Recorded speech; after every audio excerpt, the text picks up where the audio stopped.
McKinley. I'm Tyler. This is NAC News. Your Scholar Bowl is off to a hot start. Now let's go to Trevor with the story.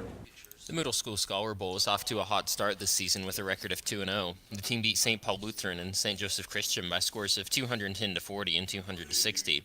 The team is led by Captain Samantha Dunbar and is coached by Mr. Wiedmer and Mrs. Wheeler. Samantha Dunbar had this to say about the season, quote, "Based on how we did our first meet, I expect great things from this year's team. I'm honored to be captain of such a promising team. I hope that I as captain will be encouraging to all of my teammates and all around be a good leader. I'm very happy to be spending my last junior high season with such a great group of people," end quote. The team also consists of Preston Bell, Corbin Warren, Jacob Chittum, Michaela Seibert, Kendra Thomas, and Anna Yarbrough. The Middle School Scholar Bowl will have another meet at St. Paul Lutheran this week. The North Andrew High School team has also started their season, having 2 meets already. North Andrew has competed at Central High School and at Fort Osage High School. The team is coached by Mrs. Archer and assisted by Mr. Wiedmer. The team is captained by Callie Smith, a junior. All other team members are sophomores and freshmen. The other team members include Braden Brinks, Wyman Wheeler, Trevor Madison, Mikhail Todd, Ryan Coate, Sophie Hunzinger, Greer Wheeler, Emily Pittman, Mercedes Todd, and Madison Yarbrough. Conference play will start February 27th against Pattonsburg and will go until March 26th. The district championship is scheduled for April 14th, the sectional on April 24th, and the state championship on May 4th in Columbia, Missouri. Who do you think is going to win the Royal Rumble Sunday? What are you talking about? Royal Rumble. Who do you think is going to win it? It's high school wrestling. Oh. Hunter, tell us more about it. Wrestling is a newer North Andrew sport over the last several years. Our wrestling team has seen its share of success. Drake Eichner earned 4th place in state in 2017 in what was only our second year with wrestling. The high school wrestling team consists of Caleb Chittum, a freshman, Drake Eichner, a junior, and Brody Herbert, a senior. Just a little over a week ago, Drake Eichner earned his 2nd place in his first year of Rockport tournament. I asked Drake Eichner about what it takes to be a wrestler, and Drake stated, "To be in wrestling, you really need to be able to not get mad, because once you're mad, you won't wrestle with a clear head, and which could either work in your favor or land you in being pinned." Senior Brody Herbert was asked about other challenges besides physical that could affect the way people wrestle. Brody said that your headgear will slide off, and it can make it difficult if that happens too many times, because the revving of your ear on the sweaty mat and getting hit multiple times can land you with cauliflower ear. Freshman wrestler Caleb Chittum has been sidelined with an ankle injury, but looks to be back out on the mat soon. It is expected that Eichner and Herbert will make it to state this year because of how hard they've been training. This has been Hunter Grimes at NAC News, signing off. What is this? Inbound nuclear missile? Everybody run! Get for cover! Calm down, that's fake news. I have a story over it. On January 13, 2018, an alert was sent out to the state of Hawaii. Hawaiians received an alert about a ballistic missile incoming. The alert read, "Ballistic missile threat inbound to Hawaii. Seek immediate shelter. This is not a drill." The state started to panic. Everyone was trying to reach out to their loved ones. Many people took shelter in bathrooms or any room they could find windows. At the high school, they were hosting a wrestling championship. They decided to move everyone to the center of the gym. It took 38 minutes in order for the state to inform them that the alert was a false alarm. To many people, this alert felt so real.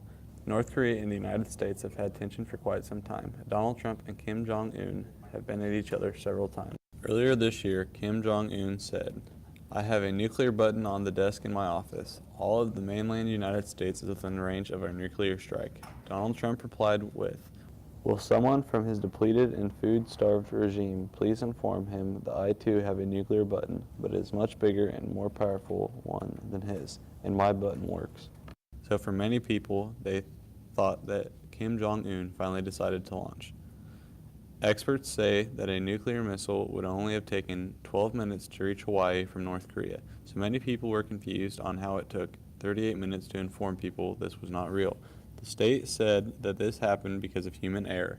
Someone clicked on the wrong thing while sending out an alert. Many people do not believe in this explanation. A conspiracy is going around saying that this was on purpose. The government wanted to see how people would react in the situation of a nuclear strike. Wow, Trump sure saved us again. You know what else he saved us on? What? More money on taxes. I got a story over that. On December 20, 2017, President Donald Trump's new tax plan was passed by the Senate by a vote of 51 to 48. There are 4 main points to the new tax plan. The first point is if you are single and make less than $25,000 a year, or married and make less than $50,000 a year, you will not pay income taxes. All other Americans will get a simpler tax plan with 4 brackets of 0%, 10%, 20%, and 25%. The third part will try to help businesses. Any business of any size will pay 15% of their business in income taxes. This is considered by some to be the best corporate tax rate in the world. The fourth part of the tax plan is the elimination of the death tax. The tax plan is aimed at helping middle-class citizens and helping businesses by cutting corporate tax rates, which was the highest in the world at 39.1%, has been cut to 21%. In relation, Walmart has raised its minimum wage to $11 an hour. American Airlines, AT&T, Bank of America, Comcast, and more have gave 100,000 plus employees $1,000 bonuses at the end of last year. The House Speaker, Paul Ryan, said, when the bill gets in place, when people see their paychecks getting bigger in February, because withholding tables have adjusted to reflect their tax cuts, when businesses are keeping more of what they earn, and when they can write off their spending and hire more people, that's what's going to change its popularity. I'm convinced.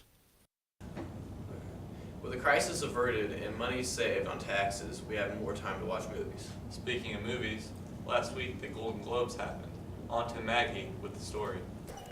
Awards season is starting to kick off, and the first major award show is the Golden Globes, which aired on January 7, 2018 at 7 p.m. Aside from the excitement about the nominees, the focus was mainly on the Time's Up protest that took place. All actors and actresses wore black to symbolize that time is up in the entertainment industry for sexist and misogynistic actions. The women who wore black gowns and the men wore black tuxedos, but both wore pins that said Time's Up. The Golden Globes Time's Up movement surfaced after accusations started to fly in about the mistreatment of women regarding many of Hollywood's most famous male actors and producers. The movement also spoke about gender roles and fair pay. Many actresses spoke out about personal experiences or supporting all victims in their acceptance speeches or on the red carpet. We no longer live in the blank white spaces in the edge of print. We no longer live in the gaps between the stories. We are the stories in print, and we are the story ourselves. Elizabeth Moss. Leaking classified documents, going to jail, running for Senate, do those things go together? Well, yeah, Chelsea Manning's running for Senate. Morgan has a story about that.